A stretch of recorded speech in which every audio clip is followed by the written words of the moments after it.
우리 지금까지 저와 여러분이 욥기를 계속해서 함께 묵상하며 읽어왔는데요. 여러분, 욥기에서 사탄의 주장은 아주 간단합니다. 세상에 사랑의 관계는 존재하지 않는다는 것입니다. 욥이 하나님께 신실한 것은 하나님께서 복을 주셨기 때문입니다. 그러므로 하나님께서 복을 거두시면 욥도 신실함을 거둘 것입니다. 사랑의 관계는 존재하지 않고 오직 거래 관계만 존재한다. 그렇게 사탄이 주장하고 있는 것입니다. 다음과 같이 여러분, 사탄은 거짓의 아비입니다. 여러분, 진짜 거짓말장이는 여러분 입에 늘 거짓말을 달고 다니는 사람은 진짜 거짓말장이가 아니에요. 입만 열었다면 새빨간 거짓말하는 사람, 그거 거짓의 아비라고 말할 수 없습니다. 그런 거짓말장이에게는 속아 넘어가지 않습니다. 99% 늘 진실을 말하다가 여러분 1% 거짓말을 더할 때 그때 사람들이 팍팍 속아 넘어가게 되는 거죠. 다음과 같이 여러분, 세상에 정말 사랑의 관계가 존재하던가요? 부부 관계조차도 거래 관계일 때가 얼마나 많습니까? 심지어 부모와 자식과의 관계도 거래 관계로 전락해버려가는 그런 모습을 저와 여러분은 얼마나 자주 보고 경험하게 되던가요? 오직 이 세상에는 거래 관계만 존재한다는 이 사탄의 주장은 여러분 거의 100% 사실입니다. 그래서 인간은 복음을 도무지 깨달아 알 수 없는 것입니다. 여러분, 십자가 복음이 무엇인가요? 사랑의 관계가 존재하고 그 사랑의 관계를 하나님께서 먼저 시작하셨다는 것, 여러분 그것이 복음입니다. 하나님께서 저와 여러분을 있는 모습 그대로 사랑하신다. 독생자를 십자가에 내어주실 만큼 사랑하신다는 하나님 아버지의 먼저 하신 그 사랑, 그 무조건적인 사랑이 바로 복음입니다. 하나님의 독생자의 십자가는 여러분 바로 그 사랑, 그 복음의 확정으로 저와 여러분에게 주어진 거예요. 새 친구들의 주장은 무엇이었습니까? 하나님과 인간의 관계는 기계적인 관계라는 주장입니다. 하나님은 인간의 행동에 따라 반응하는 기계에 불과합니다. 욥이 신실하다면 하나님께서 복을 주실 것입니다. 욥이 신실하지 않으면 하나님께서 복 대신에 재앙을 내리실 것입니다. 그러니까 욥이 당하고 있는 이 엄청난 재앙을 보니까 욥은 틀림없이 죄인이라는 그런 말입니다. 지금까지 의인인 척 해왔기 때문에 더 악랄한 위선자요, 더 사악한 죄인이 되고 마는 것입니다. 그러므로 욥과 새 친구 사이에 진정한 공감이라는 것은 원래부터 존재할 수가 없었습니다. 새 친구들의 존재 자체가 고통당하는 욥에게는 이미 부담이 되고 정죄가 되었을 가능성이 매우 큽니다. 그렇다면 여기에 대한 욥의 하소연은 무엇입니까? 저는 욥의 주장이 아니라 욥의 하소연이라고 생각합니다. 욥이 마치 자신이 죄가 없는 사람이라고 주장하는 것처럼 그렇게 들릴 수 있습니다. 그러나 그렇지 않습니다. 욥의 주장은 나는 너희들이 생각하는 그런 죄인이 아니다.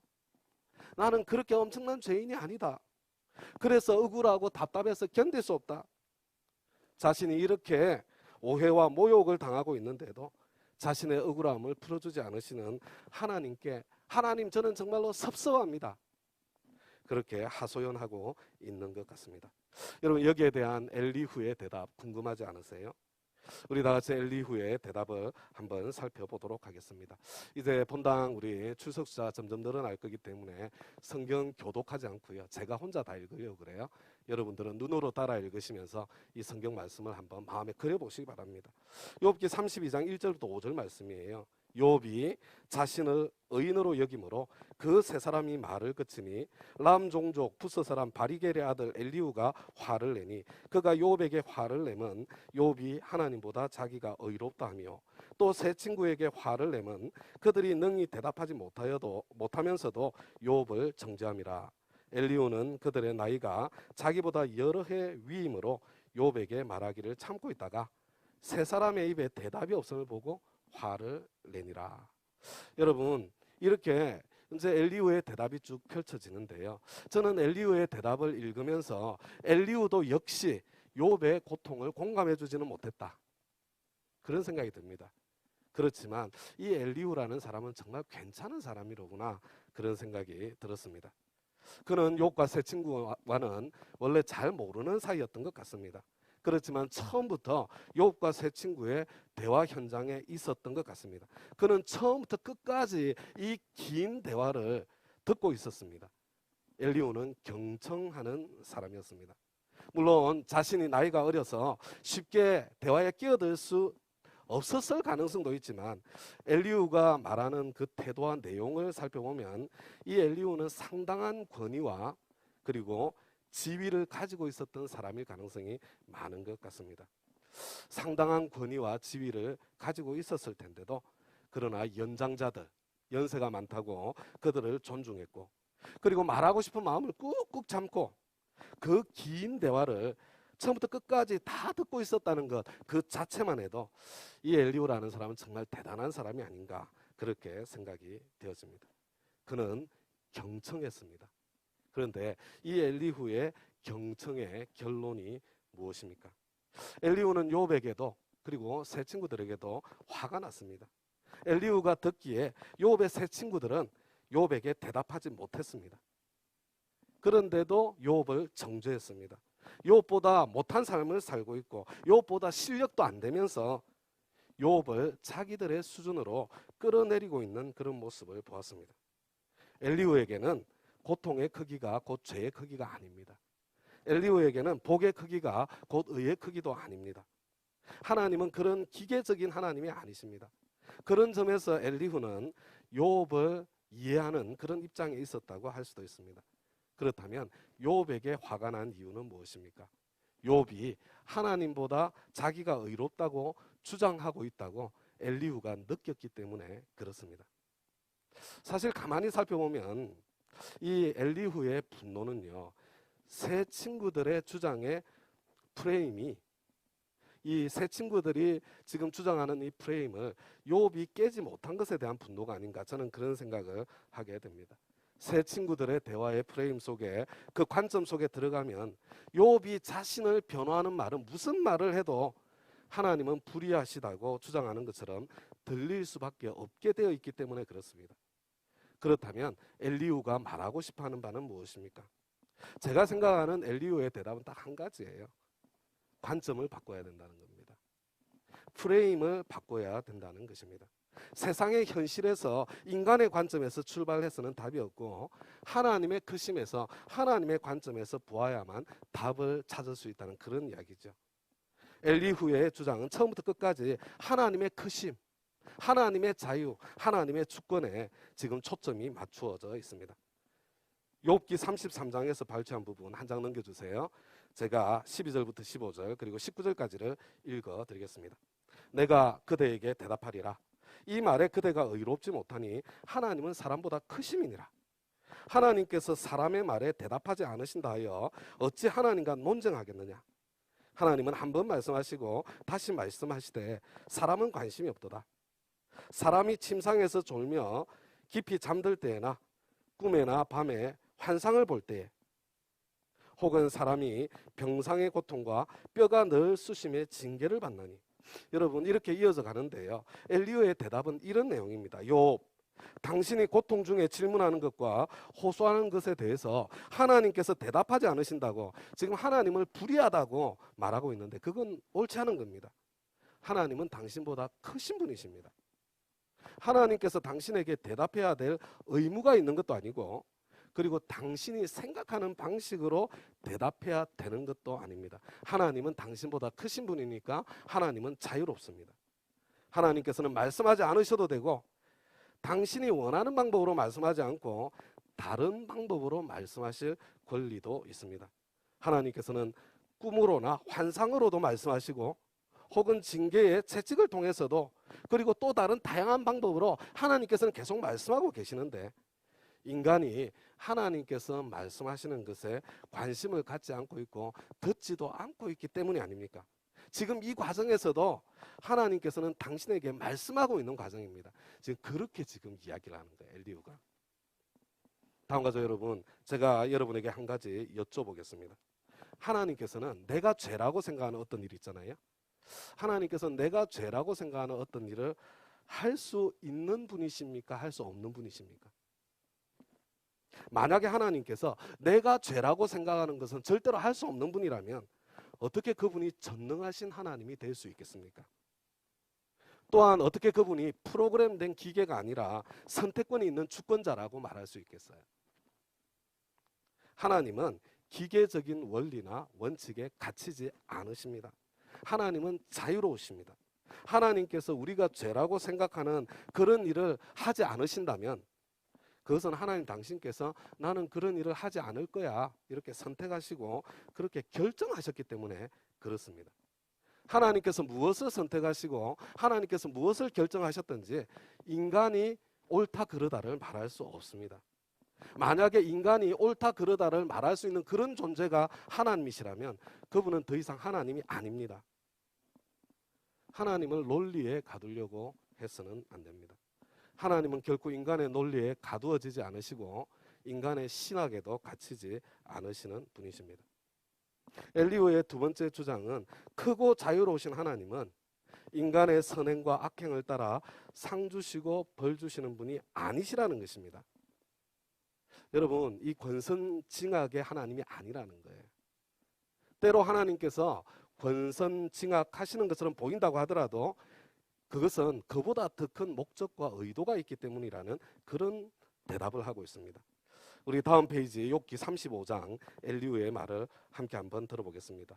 35장 3절에서 8절입니다. 그대는 그것이 내게 무슨 소용이 있으며 범죄하지 않는 것이 내게 무슨 유익이 있겠느냐고 묻지만은 내가 그대와 및 그대와 함께 있는 그대의 친구들에게 대답하리라. 그대는 하늘을 우러러 보라. 그대보다 높이 뜬 구름을 바라보라. 그대가 범죄한들 하나님께 무슨 영향이 있겠으며 그대의 악행이 가득한들 하나님께 무슨 상관이 있겠으며 그대가 의로운들 하나님께 무엇을 드리겠으며 그가 그대의 손에서 무엇을 받으시겠느냐. 그대의 악은 그대와 같은 사람에게나 있는 것이요 그대의 공의는 어떤 인생에게도 있느니라. 여러분, 이 엘리후의 대답은요, 내용 이런 겁니다. 욥 당신은 내가 이렇게 최선을 다해서 착하게 바르게 살았는데도 나에게 고통이 찾아온다면 하나님께서 나에게 상을 주지 않으신다면 내가 하나님께 범죄하지 않고 산 것이 나에게 무슨 유익이 되겠느냐 그렇게 따지고 있지만 욥 거꾸로 한번 생각해 보세요. 크신 하나님께 인간이 죄를 지은들 선을 행한들 하나님께 무슨 상관이 있겠습니까? 하나님께서 인간에게 관심을 가지시는 것은 인간이 하나님의 일에 큰 도움이 되어서 인간을 이용하시기 위해서가 아니라 하나님의 일에 인간은 조금 더 도움이 되지 않지만 하나님의 일에 전혀 영향을 끼치지 못하고 미미하고 약한 존재에 불과하지만 그런 약한 존재인 인간을 하나님께서 사랑하시기 때문에 그래서 하나님께서 저와 여러분에게 관심을 가지고 계신 것입니다. 그래서 사람이 무엇이간데 하나님 당신께서 이렇게 하십니까? 그런 고백을 저와 여러분도 하게 되지 않습니까? 하나님께서는 권선징악 자체가 목적이 아니라 그것을 통해서 이루기를 원하시려는 다른 목적이 있고 다른 동기가 있다는 것입니다. 하나님께서는 그 목적과 그 동기를 실현하시기 위해서 권선징악을 할 때도 있고요. 권선징악과 다르게 보이는 선택도 하실 수 있는 자유가 있으신 분이십니다. 하나님은 주권자이십니다. 엘리후는 하나님의 그 다른 목적을 명쾌하게 밝히지 못했지만 저는 그것은 다른 것이 아니라 저와 여러분이 공동체로서 행복하기를 원하시는 사랑의 목적이고 사랑의 동기라고 그렇게 생각합니다. 여러분 한번 생각해 보세요. 여러분의 자녀들에게 상을 주고 벌을 주지 않습니까? 여러분이 자녀들에게 상을 주고 벌을 줄 때 자기 자신을 위해서 그렇게 하십니까? 아니면 자식의 행복을 위해서 그렇게 하십니까? 저와 여러분은 부족한 인간이기 때문에 자식조차도 내 뜻대로 조종하기 위해서 상을 주고 벌을 줄 때가 있는 사람들이에요. 그러나 저와 여러분 같은 부족한 엄마 아빠도 때로는 조종하기 위해서 상들을 사용하지만 조종하기 위한 동기보다는 사랑의 동기로 자식이 더 행복하게 더 잘 살 수 있도록 해주기 위해서 상을 주고 벌을 줄 때가 있지 않습니까? 그때가 대부분이잖아요. 여러분, 그런 내 마음이 어디에서 나왔겠습니까? 우리는 하나님의 형상으로 지원받았기 때문에 여러분 이것이 하나님의 형상의 일부입니다. 그래서 때로는 자녀들이 상을 기대하고 있어도 저와 여러분도 상을 안 줄 때가 있잖아요. 자녀들이 벌을 받을 것이라고 예상하고 있어도 벌을 안 줄 때가 있지 않습니까? 사랑은 원칙에 기계적으로 반응하는 것이 아니라, 물론 원칙을 중요하게 여기지만 그보다 관계에, 결과에, 열매에 더 초점을 맞춥니다. 여러분, 원칙에는 일관성이 있습니다. 사랑하면 일관성을 중요하게 여기지만, 그러나 사랑 때문에 저와 여러분은 때로 일관성을, 원칙을 포기할 때도 있는 것입니다. 이게 두 번째 주장이에요. 엘리후의 세 번째 주장은 하나님의 크심은 너무나 광대하기 때문에 하나님의 주권적인 선택을 저와 여러분이 이해할 수 없는 것이 당연하다는 것, 이게 세 번째 엘리후의 대답입니다. 욥기 37장 14절부터 19절을 제가 한번 읽어드리겠습니다. 욥이여, 이것을 듣고 가만히 서서 하나님의 오묘한 일을 깨달으라. 하나님이 이런 것들에게 명령하셔서 그 구름의 번개로 번쩍거리게 하시는 것을 그대가 아느냐? 그대는 겹겹이 쌓인 구름과 완전한 지식의 경이로움을 아느냐? 땅이 고요할 때에 남풍으로 말미암아 그대의 의복이 따뜻한 가닥을 그대가 아느냐? 그대는 그를 도와 구름장들을 두들겨 넓게 만들어 녹여 부어 만든 거울같이 단단하게 할 수 있겠느냐? 우리가 그에게 할 말을 그대는 우리에게 가르치라. 우리는 아둔하여 아뢰지 못하겠노라. 다음 가족 여러분, 하나님께서 무엇인가를 선택하셨을 때 그 일이 선일런지 악일런지 내가 그것을 어떻게 알 수 있겠습니까? 하나님의 더 크신 계획을 인간인 내가 어떻게 알 수 있겠습니까?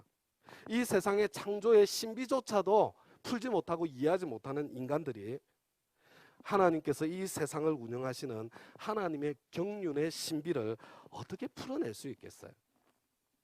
하나님께는 더 큰 계획이 있으시고 하나님께는 더 좋은 계획이 있으십니다. 저와 여러분들이 할 수 있는 일, 그리고 저와 여러분들이 해야 할 일은 오직 감사와 순종밖에 없습니다. 그리고 저와 여러분 하나님께 아이 메시지로 호소할 수 있습니다. 주님, 저는 도무지 이해가 안 돼요. 주님, 제가 너무나도 힘이 듭니다. 주님, 저는 지금 견딜 수 없습니다. 주님, 제 힘으로, 제 능력으로는 안 되는 일이에요. 주님, 할 수만 있으면 이 잔을 나에게서 옮겨주십시오. 그러나 내 뜻대로 마시고 아버지의 뜻대로 되기를 원하나이다. 다음 가족 여러분, 이게 엘리후의 세 가지 대답이에요. 여러분, 엘리후의 대답에 동의가 되십니까? 여러분, 이 엘리후의 대답 정답 같지 않아요? 틀림없는 것은 엘리후의 대답은 세 친구들의 대답보다는 훨씬 더 설득력이 있는 그런 대답이라는 것입니다.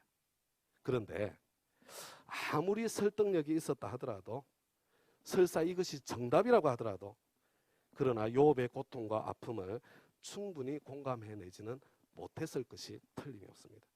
세 친구들의 말보다는 조금 더 낫다고 하더라도 욥의 마음을 시원케 해주는 대답은 되지 못했던 것이 틀림이 없어요. 그래서 하나님께서 이어서 대답하시는 겁니다. 이해가 된다고 항상 마음이 시원해지는 것이 아닙니다. 고통의 깊이가 크고 깊을 때는 그 무엇도, 정답조차도 답이 되지 않는 것입니다. 이 세상에는 차마 눈뜨고 볼 수 없는 끔찍한 일들이 자행되고 있고, 그 가운데 선량한 사람들이 너무나 큰 고통을 당하고 있는 것이, 여러분, 그것이 이 세상의 현실이에요. 욥기 38장부터 펼쳐지는 하나님의 대답을 자세히 읽어보시면 여러분, 엘리후의 대답과 차이가 없다는 것을 알게 될 거예요. 그러니까요, 여러분, 욥의 마음을 시원하게 해준 대답은요, 하나님의 대답 그 자체가 아니라는 것을 알 수 있습니다. 여러분, 하나님의 대답 그 자체로 있잖아요, 정답 자체로 만약에 위로가 되고 해결이 되었다면요, 하나님이 말씀하실 필요가 없어요. 엘리후의 대답으로 끝나는 겁니다. 그래서 여러분, 욥에게 진짜 대답은 정답이 아니라 하나님의 임재, 하나님의 현존, 바로 그것이 대답이 되었다는 것을 보게 되는 것입니다. 하나님의 임재를 경험할 때 여러분, 내 머릿속에 이미 있던 정답들이 내 가슴으로 내려오게 되는 거예요. 십자가는 인간의 고통에 대해 당신의 임재로 대답하시는 하나님의 대답의 완성이다. 이렇게 말할 수 있습니다. 그러나 하나님의 임재가 대답이 된다는 것은 이것은 말로 설명되어지는 것이 아닙니다.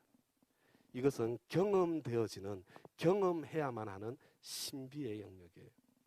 여러분, 이것은요, 경험한 사람만이 아는 비밀인 거예요. 경험해 본 사람은 고개를 끄덕일 수 있는 겁니다. 그렇기 때문에 저와 여러분에게 정말로 중요한 것은요, 정답이 답이 되지 않는데 정답을 찾아본들 뭐 하겠어요? 저와 여러분에게 정말로 중요한 것은 so what입니다. 그래서 정답이 답이 되지 않는데 그래서 우리는 어떻게 해야 됩니까? 만약 저와 여러분이 욥의 세 친구의 자리에 서 있다면, 저와 여러분이 끔찍한 고통의 시간을 보내는 그런 사람들의 곁에 서 있다면 저와 여러분도 정답을 주려고 하지 마십시다. 정답도 답이 되지 않습니다. 여러분, 정답은 인터넷에 다 나와 있어요. 특히 남성들이 정답 주기를 좋아하고 해결책 제시하기를 좋아합니다. 근데 뭐 필요해서 도와달라는 사람한테는 정답도 주고 해결책도 주는데요, 고통 가운데 있는 사람에게는 아니에요. 우리 마음이 말하고 싶어서 답답할 때가 언제입니까? 나는 정답을 알고 있다는 그런 생각이 들 때 아닙니까? 나는 정답을 이미 알고 있는데 저 사람이 계속해서 엉뚱한 이야기를 하는 것처럼 보일 때 가슴이 터질 것처럼 답답해지지 않던가요? 그런데 성경은 내가 정답을 가지고 있다고 하더라도 오직 사랑 안에서 정답을 말하라고, 오직 사랑 안에서만 참된 것을 말하라고 그렇게 저와 여러분에게 말씀해주고 있습니다. 정답을 말하기보다 여러분 그냥 함께 있어주고 경청해 주어야 합니다.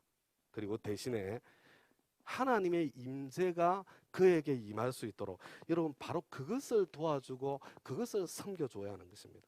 내가 정답을 주기 위해서 섬기는 것이 아니라 하나님께서 그를 만나셔서 하나님의 정답을 직접 들을 수 있도록 여러분 그렇게 도와주어야 하는 것입니다. 그렇게 섬겨야 되는 것이에요. 그러면 고통 중에 있는 사람에게 하나님의 임재가 경험되도록 섬기는 가장 좋은 방법이 무엇일까? 무엇이겠습니까? 첫 번째는 기도입니다. 기도. 함께 기도해 주는 것입니다. 그가 함께 기도해 줘도 기도할 힘조차 없을 때는 어떻게 돼요? 그를 위해서 중보기도하는 것입니다. 둘째는요, 나에게 같은 아픔이 있었을 때에 경험한 내가 하나님의 응답과 임재를 체험한 나의 간증을 들려주는 것입니다. 바로 이것이 우리가 목장에서 하려고 하는 바로 그거예요. 그래서 건강한 목장에는 여러분 위로가 있고 치유가 있는 것입니다. 저와 여러분이 목장에서 절대로 하지 않으려고 노력해야 되는 제일 중요한 것 중에 하나가 뭔지 아세요? 정답을 말하는 충고를 하지 않겠다. 여러분 바로 그것입니다. 목장의 생기를 없애버리는, 목장을 재미없게 만드는 가장 중요한 방해물이 있다면 그것은 신앙생활 좀 오래 하신 분이 항상 정답을 충고해 주려고 하는 바로 그 태도입니다. 그래서요, 제가 이제 가정교회 한 지 꽤 오래됐잖아요. 여러분 형제 교회들을 보면, 가정교회 형제 교회들을 보면요, 우리 교회는 아닌데, 아니기를 바라는데 여러분 장로님들이 섬기는 목장, 목사님들이 섬기는 목장 제일 재미가 없고 열매가 안 맺혀요. 잘 안 됩니다. 이상하게 해요. 훈련 많이 받은 사람 있죠. 성경 공부 많이 하고 훈련 많이 받으신 분들이 섬기는 목장이 제대로 안 돼요. 잘 되지가 않습니다. 자꾸 정답을 가르쳐 주려는, 충고를 해주려고 하니까 여러분 그렇게 되고 마는 것입니다. 그거 기도하면 되는 거야. 당신이 그러니까 그런 일이 생길 수밖에 없지. 그렇게 하면 안 되는 거지. 성경에는 말이야 이런 구절이 있어. 여러분 이런 말들입니다. 내가 정답을 주려고 하면 오히려 부작용이 일어나는 경우가 많습니다. 여러분 정답을 주려고 하는 게 아니라 정답 대신에 그가 주님의 임재를 경험할 수 있도록, 하나님을 만날 수 있도록 기다려주고 섬겨 주어야 합니다. 정답을 가르쳐 주려는 충고는 설교가 되는 경우가 많습니다. 여러분 목사님의 설교도 조금만 길어지면 귀에 하나도 안 들어오고 짜증이 나잖아요. 하물며 나의 설교가 그게 쉽게 귀에 들어가겠습니까? 목장은 경청과 간증으로 풍성해집니다. 같은 아픔을 경험한 사람의 간증이 우리의 마음을 만져줍니다. 그리고 이 경청은 질문으로 더 깊어지는 것입니다. 같은 아픔을 당해보지 않아서 내가 도무지 해줄 나의 간증이 없을 때는 여러분 그가 자기 자신의 마음을 더 많이 토할 수 있도록 질문을 더 해주는 것이 지혜입니다. 그리고 여러분 아까 말씀드렸잖아요. 거기에 더해서 함께 기도하는 시간을 가질 때 신비한 하나님의 임재가 사실은 답은 자기가 다 가지고 있어요. 머릿속에 가지고 있던 그 정답을 가슴으로 끌어내려오게 하는 그 역사가 펼쳐지고 일어나게 되는 것입니다. 그런데 문제가 뭐예요? 목장 모임을 하다 보면 이 기도가 있어야 이 일이 일어나는데 목장 모임을 하다 보면 기도하기가 정말로 힘이 들어요. 그죠? 왜 그래요? 이때까지 길게 나눔을 했는데 기도하자 이러면 이 사람 불편해하지 않을까? 힘들어하지 않을까? 여러분 그런 두려움이 확 밀려오지 않습니까? 그죠? 그래서 기도를 형식적으로 대강 때우고 지나갈 때가 많잖아요. 그러니까 하나님의 능력이 나타날 수가 없는 거죠. 여러분 기도에서 바로 그 힘이 나오기 때문에 기도하자는 말을 하기가 그토록 힘들고 사탄의 방해가 거기에 함께 드리워져 있는 거예요. 여러분 제가 오늘 우리 주일학교 교사 우리 임명하는 시간을 가졌는데요. 제가 집사님으로도 오래 섬겼잖아요. 저는 주일학교 그러니까 우리 교회 부장 선생님 역할을 여러 해 동안 했습니다. 근데 제가 이 부장 선생님 역할을 할 때 주일 저녁 때 우리 선생님들이 저희 집에 와서 많이 먹고 놀고 지냈거든요. 근데 밥 먹고 같이 떠들고 노는 거예요. 주일 저녁에. 그러다가 이제 어느 정도 되면 제가 이제 우리 같이 좀 기도할까요? 이렇게 나가거든요.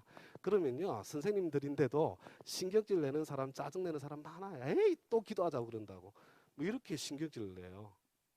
근데 그것을 뚫고 기도를 하잖아요. 그러면 얼굴이 다 변합니다. 그 중에 한 형제가 있는데요. 제가 이제 그 교회 섬기다가 이제 뭐 이렇게 떠나게 됐잖아요. 저한테 그러더라고요. 형, 그 친구는 저를 형이라고 불렀어요. 모교회에서 제가 전도사님도 했기 때문에 형, 내가 밥 먹으러 형네 집에 가는 줄 알아? 사실은 그게 아니고 나 기도하러 간 거야. 기도하러. 여러분 이게 좀 이렇게 하기 싫어하는 것처럼 보여도요. 함께 기도하고 나면 여러분 그 기도하는 중에 하나님을 경험할 때 오는 그 기쁨이 있는 거예요. 로마서 12장 15절에 저와 여러분이 잘 아는 말씀이 있습니다. 즐거워하는 자들과 함께 즐거워하고 우는 자들과 함께 울라. 정답은 좀 잠시 제쳐놓고 즐거워하는 자들과 함께 즐거워하고 우는 자들과 함께 울어보는 그런 목장을 함께 만들어 가십시다. 그리고 그 가운데에 함께 기도하며 만약에 함께 기도할 수 있는 그런 힘조차 없으면 중보 기도해 드리며 하나님의 임재하심을 한번 함께 기다려 보십시다. 우리 가정, 우리 목장, 우리 초원 훨씬 더 따뜻해지지 않겠어요? 훨씬 더 풍성해지지 않겠습니까? 자, 여러분들한테 부탁을 드립니다. 특히 여러분 훈련 많이 받으신 분들, 우리 교회는 그런 분들이 많아요. 성경 공부 많이 하신 분들, 여러분 제가 그런 분들에게 지금 오늘 꼭 다시 한번 부탁드립니다. 순교의 각오로, 이거 순교의 각오를 하셔야 돼요. 말하고 싶은 마음을 내가 이 막는 게요. 이 순교의 각오가 필요합니다. 순교의 각오로 정답을 말하고 싶은 마음을 참아야 돼요. 여러분, 내가 목장에서 내 말하는 그 분량이 n분의 1을 넘어가면 여러분 순교의 각오를 하셔야 돼요. n분의 1보다 더 작아져야 돼요. 내가 훈련을 많이 받고 내가 섬기는 자리에 있으면 있을수록 내 말수가 적어지고 여러분 우리 목장 식구들이 더 말을 할 수 있도록 도와주어야 하는 것입니다. 그때 비로소 더 아름다운 목장이 만들어지고 더 아름다운 교회가 세워져 갈 것입니다. 그런데 지금 다른 사람이 아니라 내가 욕과 같은 이해할 수 없는 내가 지금 고통의 그 아픔의 자리에 있습니다. 혹시 그런 분들 우리 가운데 계십니까? 제가 욥기를 설교하면서도 저의 욥기 설교가 그런 분들에게는 대답이 되지 않을 것을 제가 너무나 잘 알고 있기 때문에 욥기를 설교하면서도 죄송하고 마음이 안타깝습니다.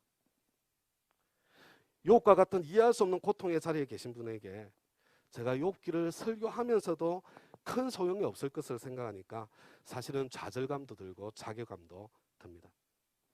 그러나 여러분, 지금 그런 고난의 자리에 있다면 여러분, 하나님께서 저와 여러분을 만나주지 않으시면 어디에서 대답을 찾을 수 있겠어요? 그래도 하나님 외에는 대답이 전혀 없잖아요, 우리에게는. 그래도 하나님뿐이잖아요. 우리 주님께서 약속하셨습니다. 오늘 마지막으로 예레미야 29장에 있는 말씀을 함께 한번 읽어보려고 합니다. 29장 11절에서 14절입니다. 나 여호와가 말하노라. 너희를 향한 나의 생각은 내가 아나니 재앙이 아니라 곧 평안이요 너희 장래에 소망을 주려 하는 생각이라. 너희는 내게 부르짖으며 와서 내게 기도하면 내가 너희를 들을 것이요 너희가 전심으로 나를 찾으면 나를 만나리라. 나 여호와가 말하노라. 내가 너희에게 만나지겠고 너희를 포로된 중에서 다시 돌아오게 하되 내가 쫓아보내었던 열방과 모든 곳에서 모아 사로잡혀 떠나게 하던 본 곳으로 돌아오게 하리라. 여호와의 말이니라 하셨느니라. 다음 가족 여러분, 예레미야의 때 하나님께서는 예루살렘이 그리고 예루살렘에 있는 성전이 바벨론에게 의해서 철저하게 파괴되는, 여러분 지금 우리가 당하는 고통과 비교할 수 없는, 그냥 어린아이들 그냥 돌에 패대기를 쳐가지고 죽이고요, 상상할 수 없는 그런 끔찍한 고통의 시간을 허락하셨습니다. 너무 끔찍해서 말로는 표현할 수 없는 그런 고통의 현장이었습니다. 예레미야의 눈에는, 모든 사람들의 눈에 그것은 틀림없이 재앙이었는데 하나님 당신께서는 내 뜻은 재앙이 아니야, 내 뜻은 평안이고 장래의 소망이야, 지금 그렇게 선언하고 계시는 거예요. 저는 이 말씀을 세번역도 아니고 개정개혁도 아니고 개역 성경으로 여러분들에게 지금 보여드렸어요. 여러분 14절 말씀 때문에 제가 개역 성경으로 보여드린 겁니다. 여러분 14절을 한번 자세히 보세요. 내가 너희에게 만나지겠고, 여러분 수동태로 번역이 되어 있습니다. 여러분 이게 원래 히브리어 원문 제대로 번역한 거예요. 근데 다른 번역은 내가 너희를 만나주겠고 능동으로 번역을 해놔서 제가 수동태로 번역되어 있는, 원문대로 번역되어 있는 구절을 여러분들한테 보여드린 것입니다. 반드시 만나주시겠다는 하나님의 약속을 나는 만나지게 되어 있어,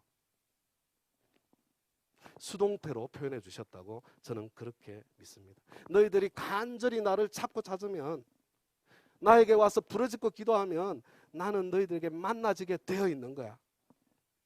여러분 이것이 하나님의 선택이고 하나님의 약속입니다. 사실 하나님을 경험하는, 하나님을 체험하는, 하나님을 만나는, 하나님의 임재 가운데 들어가는 저의 경험은 저희 어머니하고 많이 지금까지 관련이 되어 있었던 것 같습니다. 저희 아버님 농약 드시고 세상 떠나시고, 저희 어머니 알코올 중독으로 사람도 아닌 것처럼, 사는 것도 아닌 것처럼 그렇게 사실 때예요. 이 알코올 중독이 낫는 병이 아니잖아요. 아무런 답이 없었어요. 할 수 있는 거 아무것도 없었습니다. 물리적인 거리도 있었어요. 어머니는 부산에 계시고 저는 서울에 있었어요.